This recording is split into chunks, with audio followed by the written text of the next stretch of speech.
అన్నిటి సమానంగా చూస్తున్నారే కానీ ఒక్క వేతనం చెల్లించే దాంట్లో మటుకు ప్రభుత్వం ఇంత వివక్షను కొంతమందికి ఇచ్చి కొంతమందికి ఇవ్వకపోవడం అది అన్యాయం. అది శాలరీస్ వచ్చి 4 నెలలు అవుతా ఉంది, ఇంతవరకు ఎవరు పట్టించుకోలేదు. పనిలో వివక్ష చూపెడుతున్నారు. కాంట్రాక్ట్ వాళ్ళతో ఒక ఉద్యోగస్తులతో 2 ఉద్యోగస్తులు పని చేపిస్తున్నారు. కాంట్రాక్ట్ విధానంలో ఏ విధమైన బెనిఫిట్స్ మాకు లేవు, ట్రాన్స్ఫర్స్ లేవు. ఇతర రాష్ట్రాలు తెలంగాణ, ఒరిస్సా, ఛత్తీస్గఢ్, పంజాబ్, ఢిల్లీ వంటి రాష్ట్రాల్లో కాంట్రాక్ట్ వ్యవస్థను రద్దు చేసి రెగ్యులరైజేషన్ కోసమే మేము స్టేట్లో ఉన్న పారామెడికల్ మొత్తం ఎన్ని క్యాడర్స్ కోవిడ్ పాండమిక్లో ప్రాణాలు సైతం లెక్క చేయకుండా పేషెంట్కి అతి దగ్గరగా సేవ చేసినటువంటి స్టాఫ్ నర్సెస్ని, పారామెడికల్ సిబ్బందిని నడి రోడ్డుకి ఎక్కే పరిస్థితి. నా పేరు హరి అండి. నేను నెల్లూరు జిల్లా నుంచి వస్తున్నాను. నేను ఫార్మసీ కాంట్రాక్ట్ ఫార్మసీ ఆఫీసర్గా పిహెచ్సిలో పనిచేస్తున్నానండి. తుమ్మలపేట పిహెచ్సి, నెల్లూరు డిస్టిక్ అండి.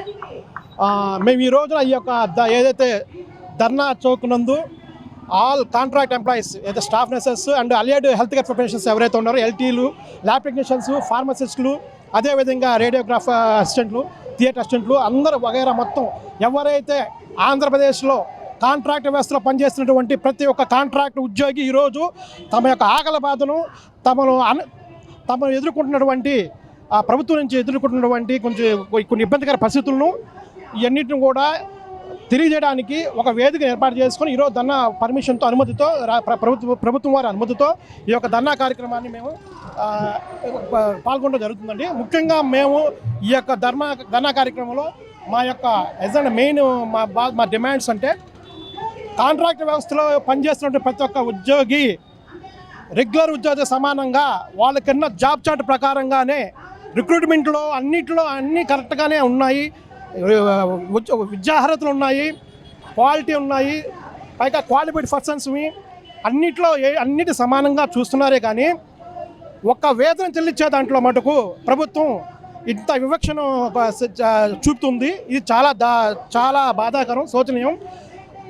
మధ్యతరగతి ఉద్యోగులు ఎక్కువగా, మధ్యతరగతి వర్గాల నుంచి వచ్చినటువంటి ఉద్యోగులు ఎక్కువగా ఇటువంటి వైద్య ఆరోగ్య శాఖలోనూ వివిధ రంగాల్లోనూ ఉద్యోగాలు ఎంతో కష్టంతో, వాళ్ళకున్న తెలివితేటలతో, వాళ్ళకున్న విద్యార్హతతో సంపాదించుకొని, వాళ్ళకున్న విద్యార్హతల ప్రమాణంగా మెరిట్ జాబితాలో స్థానం సంపాదించుకొని ఒక క్వాలిఫైడ్ పర్సన్స్గా ఇక్కడ జాబ్ చేస్తూ దానివల్ల సరే ఓకే అండి. ఇప్పుడు మాకు కాంట్రాక్ట్ వ్యక్తులు ప్రతి ఒక్క ఉద్యోగిని రెగ్యులర్ చేయాలి. అదేవిధంగా ఈ రెగ్యులర్ అయ్యే క్రమంలో అంతవరకు కూడాను 100% నూతన అది గ్రాస్ సాలరీ స్థూల వేతనాన్ని మిగతా ఉద్యోగులకి ఎవరికైతే కొంతమంది ఉద్యోగులకి కేటాయించి మిగతా ఉద్యోగులని పక్కన విస్మరించారు. మేము దాన్ని వ్యతిరేకించడం లేదు కానీ స్వాగతిస్తూనే మిగతా అందరికి కూడా ఎవరైతే కాంట్రాక్ట్ ఎంప్లాయీస్ ఉన్నారో ప్రతి ఒక్కరికి కూడాను 100% స్థూల వేతనాన్ని అమలు చేయాలని ఈ యొక్క రాష్ట్ర ప్రభుత్వాన్ని, కూటమి ప్రభుత్వాన్ని నెల్లూరు డిస్టిక్. నా పేరు పవన్ కుమార్. నేను ఫార్మసీ ఆఫీస్ స్టేట్ ప్రెసిడెంట్ని. ఎన్నో ఏళ్ల నుంచి కాంట్రాక్ట్ వ్యవస్థలో మగ్గుతున్నాము. చాలా సమస్యలు ఉన్నాయి, ఎన్నో ఏళ్ల నుంచి పరిష్కారం కాని సమస్యలు ఎన్నో ఉన్నాయి. మా ముఖ్యమైన డిమాండ్లు ఏంటంటే అందరినీ, ప్రతి ఒక్క కాంట్రాక్ట్ ఎంప్లాయీని రెగ్యులరైజ్ చేయాలి. రెగ్యులరైజ్ చేసేంత వరకు కూడా 100% గ్రాస్ ఇవ్వాలి. కాంట్రాక్ట్ ఉద్యోగస్తుల్లో చాలామంది 50 ఏళ్ళు పైబడిన ఉన్నాళ్ళు. కనీసం ఇప్పుడు రెగ్యులరైజ్ చేస్తే కనీసం 10-12 ఏళ్ళు సర్వీస్లోనే కొనసాగుతారు, అంతకంటే ఎక్కువ కొనసాగలేరు. 100% గ్రాస్ వేతనం కొంతమందికి ఇచ్చారు వైద్య ఆరోగ్య శాఖలో, కొంతమందికి ఇవ్వలేదు. అలా కాకుండా అందరికీ ఇవ్వాలి, అందరికీ వర్తించేటట్టు చేయాలి. కొంతమందికి ఇచ్చి కొంతమందికి ఇవ్వకపోవడం అది అన్యాయం. అది అదేవిధంగా పిఆర్సీ గతంలో రెగ్యులర్ ఎంప్లాయీస్కి ఇచ్చిన 1 సంవత్సరానికో 6 నెలలకో కాంట్రాక్ట్ ఎంప్లాయీకి ఇచ్చేవాళ్ళు. దీనివల్ల 6 నెలలు, సంవత్సరం పాటు ఈ పెరిగిన జీతం నష్టపోతున్నాము. అదేవిధంగా ఏదైనా కాంట్రాక్ట్ ఉద్యోగికి బాగలేకపోతే వాడు సొంత ఖర్చులతో వైద్యం చేయించుకోవాల్సిన పరిస్థితి. ఈహెచ్ఎస్ లేదు. కనీసం ఆ పీరియడ్లో, ఆ బాగలేని పీరియడ్లో పెయిడ్ సిక్ కూడా లేవు. కనీసం ఎంప్లాయీ చనిపోతే ఎక్స్గ్రేషియా లేదు. కనీసం 15 లక్షలన్నా ఆ కాంట్రాక్ట్ ఉద్యోగి ఇచ్చి ఆ కుటుంబాన్ని ఆదుకోవాలి. అదేవిధంగా చనిపోయిన కాంట్రాక్ట్ ఉద్యోగి వారి కుటుంబంలోకి కారుణ్య నియామకాలు ఇచ్చి ఆ కుటుంబాన్ని ఆదుకోవాలి. అదేవిధంగా ఇప్పుడు శాలరీస్ వచ్చి 4 నెలలు అవుతా ఉంది, ఇంతవరకు ఎవరు పట్టించుకోలేదు. దాన్ని ఏంటంటే నిధి పోర్టల్ సమస్య అని చెప్పి అంటున్నారు. నిధి పోర్టల్లో టెక్నికల్ సమస్యలు క్లియర్ చేసి త్వరగా అందరికీ జీతాలు వర్తించేలాగా చేయాలని కోరుకుంటున్నాము. కానీ 50 ఏళ్ళు వచ్చినా కూడా ఇప్పుడు కూడా కాంట్రాక్ట్ ఉద్యోగి వాళ్ళ తల్లిదండ్రుల మీద ఆధారపడి బతుకుతున్నాడు. కారణం ఏంటంటే చాలీచాలని జీతం, అది కూడా సకాలంలో జీతాలు పడవు. కావున ఈ ప్రభుత్వాన్ని కోరుకునేది ఒకటే, మా యందు దయ ఉంచి మానవతా దృక్పథంతో మాలో ఉండే వయోధికులను కూడా దృష్టిలో ఉంచుకొని ప్రభుత్వ నిబంధనల ప్రకారము ఎవరైతే కాంట్రాక్ట్ ఉద్యోగ నియమితులైనారో వాళ్ళందరినీ కూడా రెగ్యులరైజ్ చేయాలి. చేసేంత వరకు 100% గ్రాస్ ఇవ్వాలని చెప్పి ముఖ్యంగా మా ఈ కూటమి ప్రభుత్వాన్ని మిక్కిలి కోరుకుంటూ సెలవు తీసుకుంటున్నాం. నా పేరు రవిశంకర్. నేను గవర్నమెంట్ జనరల్ హాస్పిటల్లో ఫార్మసీ ఆఫీసర్గా పనిచేస్తున్నాను. స్టేట్ కాంట్రాక్ట్ ఫార్మసిస్ట్ ఆఫీసర్స్కి వైస్ ప్రెసిడెంట్గా వర్క్ చేస్తున్నాను. మా దేశవ్యాప్తంగా చాలా రాష్ట్రాల్లో కాంట్రాక్ట్ వ్యవస్థను రద్దు చేసి ఇప్పటివరకు ఉన్న కాంట్రాక్ట్ ఉద్యోగస్తులందరినీ రెగ్యులరైజ్ చేశారు. దాని మోడల్గా తీసుకుని మన రాష్ట్రంలో కూడా కూటమి ప్రభుత్వం ఉన్న కాంట్రాక్ట్ ఉద్యోగస్తులందరినీ రెగ్యులరైజ్ చేయాలని ఈరోజు డిమాండ్ చేస్తున్నాం ప్రధానంగా. ఎందుకంటే సమాన పనికి సమాన వేతనం ఇమ్మని సుప్రీంకోర్టు ఆల్రెడీ ఎప్పుడో చెప్పింది. దాన్ని మన స్టేట్లో ఇంప్లిమెంట్ చేయకపోగా పనిలో వివక్ష చూపెడుతున్నారు. కాంట్రాక్ట్ వాళ్ళతో ఒక్కో ఉద్యోగస్తులతో ఇద్దరు ఉద్యోగస్తులు పని చేపిస్తున్నారు. పనిభారం పెరగడం వల్ల ఆరోగ్యం మీద దాని ఎఫెక్ట్ పడి రీసెంట్గా నెల్లూరు జిల్లాలో ఒక కాంట్రాక్ట్ ఫార్మసిస్ట్ ఆన్ డ్యూటీ చనిపోయాడు. అతనికి ఎటువంటి కాంపన్సేషన్ కూడా లేదు. అతను కనీసం మట్టి ఖర్చులు కూడా గవర్నమెంట్ భరించలేదు. ఇలాంటి సిస్టమ్ వలన కాంట్రాక్ట్ వ్యవస్థలోకి భవిష్యత్ తరాల్లో కాంట్రాక్ట్ ఉద్యోగంలో కూడా జాయిన్ అయ్యడానికి కూడా యువత మొగ్గు చూపెట్టలేదు. దయచేసి ఇప్పటికైనా సరే కాంట్రాక్ట్ వ్యవస్థని రాష్ట్ర వ్యాప్తంగా ఉన్న కాంట్రాక్ట్ ఉద్యోగస్తులందరినీ రెగ్యులర్ చేసి కాంట్రాక్ట్ పదవునే నిర్మూలించి అన్ని రెగ్యులర్ ఉద్యోగాలను తీయవలసిందిగా ప్రభుత్వాన్ని కోరుతున్నాం. జేఏసీ జాయింట్ యాక్షన్ కమిటీ పిలుపు మేరకు మేము ఈరోజు ఈ యొక్క ధర్నా చౌక్లో మా యొక్క బాధలను విన్నవించి అనేక ఏళ్ళగా కాంట్రాక్ట్ విధానంలో విధులు నిర్వహిస్తూ చాలని జీతాలతో మేము చాలా సఫర్ అవుతున్నాము. చాలా స్ట్రగుల్స్ ఫేస్ చేస్తున్నారు. మేమందరం కూడా దయచేసి కాంట్రాక్ట్ విధానం అనేది రద్దు చేసి రెగ్యులర్ విధానంలో ఉద్యోగ భద్రత కల్పించాలి. కాంట్రాక్ట్ విధానంలో ఏ విధమైన బెనిఫిట్స్ మాకు లేవు, ట్రాన్స్ఫర్స్ లేవు. మరి ముఖ్యంగా మా యొక్క పనికి తగిన జీతం మాకు కల్పించడం లేదు. అలాగే 4 నెలల నుంచి వేతనాలు లేవు. అలాగే అనేకమైన సమస్యలు, ఉద్యోగ భద్రత లేదు, ఒక హెల్త్ బీమా లేదు, ఒక ఎక్స్గ్రేషియా లేదు. కోవిడ్ వంటి సిచ్యుయేషన్లో మా అన్నదమ్ములైన వారు, అక్కచెల్లెలైన వారు ఎంతోమంది ఫార్మసిస్టులు, స్టాఫ్ నర్సులు ఎంతోమంది తనువు చాలించారు. అటువంటి వాళ్ళకి కూడా ఎటువంటి ఉద్యోగ భద్రత లేకపోవడం వల్ల వారి యొక్క ఫ్యామిలీస్ ఎన్నో స్ట్రగుల్స్ ఫేస్ చేస్తున్నాయి. సో ఈ విధానం పక్క రాష్ట్రాల్లో చూస్తే అనేక రకాలుగా వాళ్ళు రెగ్యులరైజేషన్ చేసి వాళ్ళ యొక్క గవర్నమెంట్ వాళ్ళకి మంచి చేసింది. మన యొక్క ఆంధ్రప్రదేశ్లో కూడా మా కాంట్రాక్ట్ విధానం అనేది రద్దు చేసి రెగ్యులర్ విధానంలో ఉద్యోగాలు కల్పించాలని మేము ఎంతో ఆశతో మేము గవర్నమెంట్ దృష్టికి ఈ మీడియా ద్వారా మేము విన్నవించుకొంచున్నాము. నమస్తే అండి, నా పేరు ఏజీకే చైతన్య. గవర్నమెంట్ జనరల్ హాస్పిటల్ విజయవాడలో కాంట్రాక్ట్ స్టాఫ్ నర్స్గా పనిచేస్తున్నాను. గౌరవనీయులైన నాయకులకు, నా తోటి ఉద్యోగులకు, మీడియా మిత్రులకు నా హృదయపూర్వక ధన్యవాదాలు. ఈరోజు మనమంతా ఈ నిరసన కార్యక్రమం చేస్తున్నది ఎవరినో విభేదించడానికి కాదు, ఎవరినో వ్యతిరేకించడానికి కాదు. మన కాంట్రాక్ట్ ఎంప్లాయీస్ రాత్రి పగళ్ళు కష్టపడి పనిచేస్తున్న కాంట్రాక్ట్ స్టాఫ్ నర్సుల యొక్క న్యాయమైన ఆవేదనను, దశాబ్ద కాల కళలను మన గౌరవ ప్రభుత్వానికి దృష్టికి తీసుకెళ్ళడానికి మాత్రమే ఈ ఒక్కరోజు నిరసన కార్యక్రమం. కరోనా వంటి విపత్కర పరిస్థితుల్లో మీ డిమాండ్స్ ఏంటి? రాష్ట్ర ప్రభుత్వమే మా హయాంలో అన్ని వర్గాలు సంతోషం ఉన్నారు. మీరు ఎందుకు రోడ్ ఎక్కారు? మీ డిపార్ట్మెంట్ మా ప్రధానమైన డిమాండ్స్ ఏమిటంటే రెగ్యులరైజేషన్. మా ఎలిజిబుల్లో ఉన్న కాంట్రాక్ట్ ఎంప్లాయీస్, స్టాఫ్ నర్సులను కానీ, ల్యాబ్ టెక్నీషియన్లు కానీ, ఫార్మసిస్టులు కానీ, ఇతర పారామెడికల్ ఉద్యోగులందరినీ రెగ్యులరైజేషన్ చేయాలి. రెగ్యులరైజేషన్ అయ్యేంత వరకు 100% గ్రాస్ శాలరీ ఇప్పించాలి. మరియు కాంట్రాక్ట్ ఎంప్లాయీస్ అందరికీ ఉద్యోగ భద్రత, ఈఎస్ఐ, పిఎఫ్ వంటి పథకాలను అమలు చేయాలి.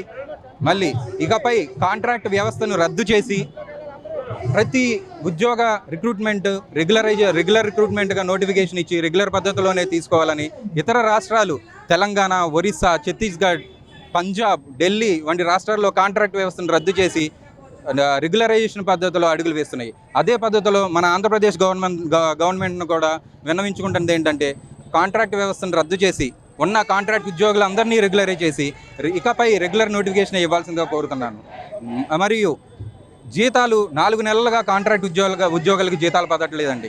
మా కుటుంబాలు, మా పిల్లలు స్కూల్స్ ఓపెన్ అయినాయి, వాళ్ళకి బుక్స్ కానీ మాకు తిండి రెంట్లకి చాలా చాలా చాలా ఇబ్బంది పడుతున్నాం. అటువంటి ఇబ్బందులను గౌరవమైన ముఖ్యమంత్రి గారి దృష్టికి తీసుకెళ్తున్నాం. మాకు జీతాలు అతి త్వరలో నిధి పోర్టల్ టెక్నికల్ ఇష్యూస్ తీర్చి తక్షణమే రిలీజ్ చేయాల్సిందిగా కోరుతున్నాము. ధన్యవాదాలు. నేను ల్యాబ్ టెక్నీషియన్, పల్నాడు జిల్లా. ముఖ్యంగా మరి యొక్క వేదికని ఏర్పాటు చేసినటువంటి మిత్రులందరికీ ధన్యవాదాలు. అదేవిధంగా మీడియా మిత్రులందరికీ మాకు చాలా సపోర్ట్ చేస్తూ మీడియా వారు సపోర్ట్ చేస్తున్నా, వాళ్ళకి ముందే ధన్యవాదాలు తెలియజేస్తున్నాం.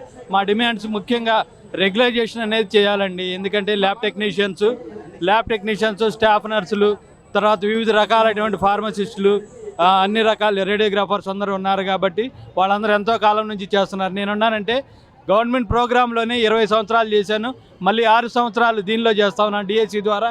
కనుక ఇన్ని సంవత్సరాల నుంచి చేస్తున్నా కానీ 30,000 రూపాయలు శాలరీ తీసుకుంటా ఉన్నాం.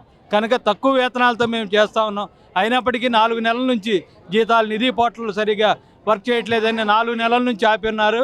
మరి అటువంటి అన్ని క్లియర్ చేసి మా ఎంప్లాయీస్ అందరికీ న్యాయం చేసి, మేము ఆల్రెడీ రోగులకు ప్రతి దినం కూడా ప్రతి క్షణం వారి కోసం మేము శ్రమిస్తున్నాము. కోవిడ్-19లో అంతా చేసింది మేమే. మీకు తెలుసు, ఫ్రంట్ లైన్ వారియర్స్ అని చాలా బిరుదు ఇచ్చారు, కానీ మాకున్నటువంటి సమస్యలు అట్లాగే ఉండిపోయినాయి. కనుక ఈ ప్రభుత్వం వారు సానుకూలంగా స్పందించి మేము ఇది శాంతియుతంగానే మా యొక్క విన్నపాలని వాళ్ళకి విన్నవించుకోవడానికి ఒక కార్యక్రమాన్ని ఏర్పాటు చేస్తున్నాం. కనుక ప్రభుత్వం సానుకూల దృక్పథంతో ఆలోచించి మా యొక్క డిమాండ్స్ అన్నింటినీ 100% ఇప్పుడు మాకు రెగ్యులైజేషన్ చేయాలని మేము ఎన్ని సంవత్సరాల నుంచి చేస్తున్నాం. కాకపోతే ఒకవేళ రెగ్యులైజేషన్ చేయడం అనేది లేట్ ప్రాసెస్ అయితే 100% గ్రాసు. అంతకుముందు ఆల్రెడీ కన్సల్టెడ్ పే ఉండాలి, సేమ్ అదే డిఏహెచ్ఆర్ఏ వస్తుంది కాబట్టి 100% కంపల్సరీగా మాకు ఇచ్చే విధంగా ప్రభుత్వాలు తక్షణమే చర్య తీసుకోవాల్సిందిగా కోరుకుంటూ ధన్యవాదాలు తెలియజేస్తున్నాం. Thank you. G Kamal B, నేను కడప జీజీహెచ్ నుంచి వచ్చాను. నేను స్టాఫ్ నర్స్గా 15 సంవత్సరాల నుంచి నేను సేవలు అందిస్తున్నాను. ఇప్పుడు మా ప్రధాన డిమాండ్ ఏంటంటే 15 సంవత్సరాలుగా రెగ్యులర్ నోటిఫికేషన్ కూడా ఇవ్వలేదు గవర్నమెంట్. ఇప్పుడు 15 సంవత్సరాలు కంప్లీట్ చేసుకొని 50 సంవత్సరాలలో కూడా చేరుకునే కాంట్రాక్ట్ ఉద్యోగులందరూ రెగ్యులర్ ఉద్యోగులతో సమానంగానే సేవలు అందిస్తున్నారు. మరి వాళ్లకు మాకు ఎందుకు ఇంత వ్యత్యాసం చూపిస్తున్నారు? ఎమర్జెన్సీ డిపార్ట్మెంట్లో హెచ్ఐవి, హెచ్బిఎస్ఏజీ, టీబీ ఇట్లాంటి ప్రాణాంతకమైన వ్యాధుల మధ్యలో మేము పనిచేస్తాము.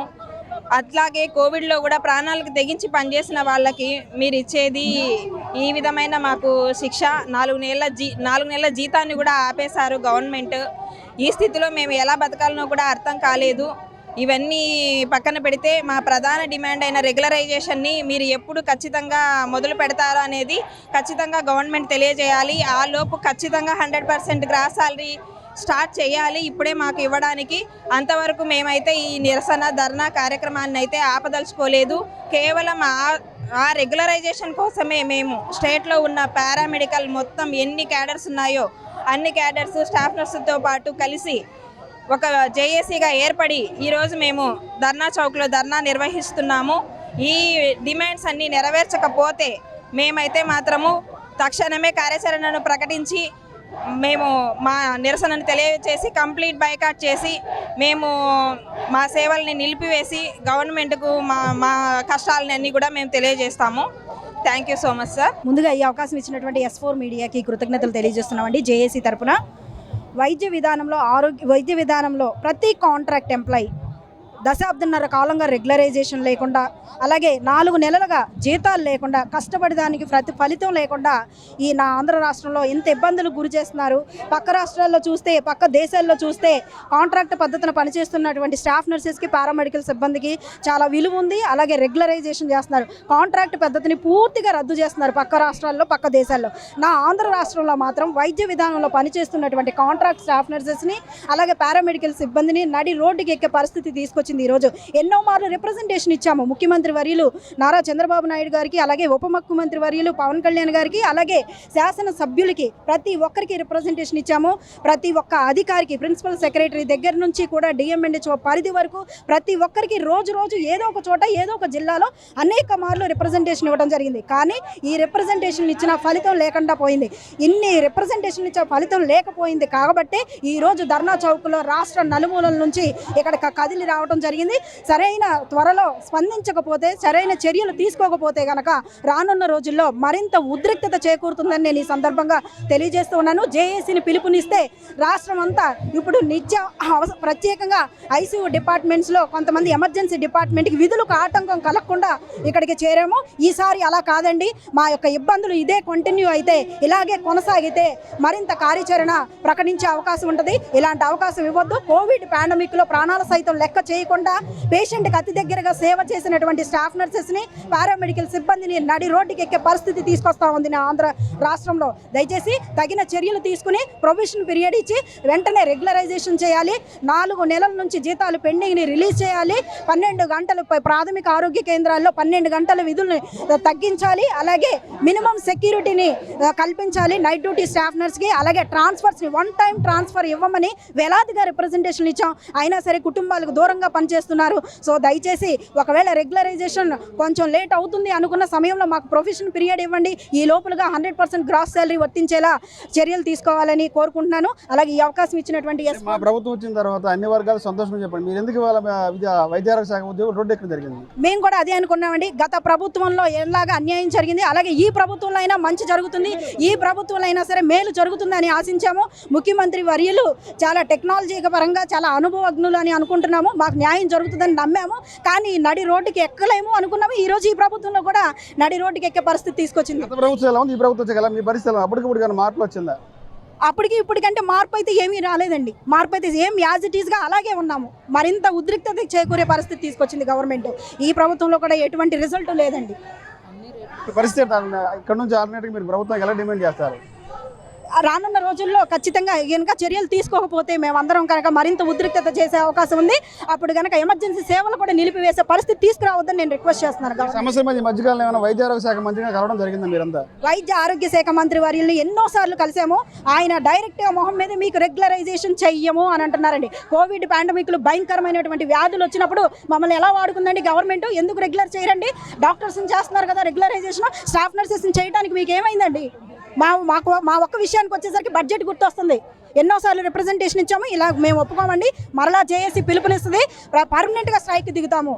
నా పేరు కల్పన అండి. మేము శ్రీకాకుళం జిల్లా ఏరియా హాస్పిటల్ నర్సనపేట నుండి వచ్చామండి. గత 2013 నుంచి మేము కాంట్రాక్ట్ ఉద్యోగంలో చేస్తున్నాము. అప్పుడు ఎన్హెచ్ఎం తరపున చేసాము. ఆ ఎన్హెచ్ఎం తరపున చేసి ఇలాగ ధర్నాలు చాలా వచ్చాము. తర్వాత 2020లో కోవిడ్ పోస్టుల కోసం వచ్చాము. ఆ కోవిడ్ పోస్టులో నోటిఫికేషన్ ఫస్ట్ ఆఫ్ ఆల్ అయితే మాత్రం మాకు 3 years ప్రొవిజనల్ పీరియడ్ ఇచ్చి తర్వాత రెగ్యులర్ చేస్తామన్నారు. కానీ ఆ 3 years ప్రొవిజనల్ పీరియడ్ డాక్టర్స్ వరకు ఉంచి మమ్మల్ని మాత్రం తీసేశారు ఆ గవర్నమెంట్. తర్వాత మేము ఎంతో రోగులకి కష్టపడి అన్నీ చేసాం. సర్వీసు డాక్టర్కి ఎంత అవసరమో సిస్టర్స్ అంతే అవసరం హాస్పిటల్లోన. మేము చేసిన ఈ రోజుకి మాకు రెగ్యులర్ చేయలేదు కాక సమాన పనికి సమాన వేతనము ఇవ్వాలని హైకోర్టు తీర్పిచ్చినా ఇప్పటికీ మాకు అన్యాయం జరుగుతుంది. సెలవుల్లో అయినా, ఏ పని విధాలైనా, జీతంలో అయినా, ఏ విషయంలో అయినా మాకు చాలా ఇబ్బంది అవుతుంది. నెక్స్ట్ ప్రతి ఇయర్ మాకు రెన్యువల్ పీరియడ్ అని ఇస్తున్నారు. దాంట్లో 4 నెలలు జీతాలు లేకుండా చాలా ఇబ్బంది పడుతున్నాము. నెక్స్ట్ ఒకే జీవో మీద తీసిన పోస్టులు కూడా తర్వాత 2 జీవోల కింద వేసి కొన్ని డిస్ట్రిక్ట్ హాస్పిటల్లో శాలరీ లేక పాపం 4 నెలల నుండి ఇబ్బంది పడుతున్నారు. ప్రతి కాంట్రాక్ట్ ఉద్యోగి చాలా ఇబ్బంది పడడం వల్ల ఇప్పుడు మేము ఈ ఆవేదనకి అన్ని జిల్లాల నుండి ఇక్కడికి వచ్చాము. ఇప్పుడు మాకేంచో కొన్ని గవర్నమెంట్ రెగ్యులర్ చేయలేకపోయినా మాకు సమాన పనికి సమాన వేతనము 100% గ్రాస్ శాలరీ ఇవ్వాలని కోరుకుంటున్నామండి. మీరందరూ మాకు అండగా ఉండాలని ఆశిస్తున్నాను.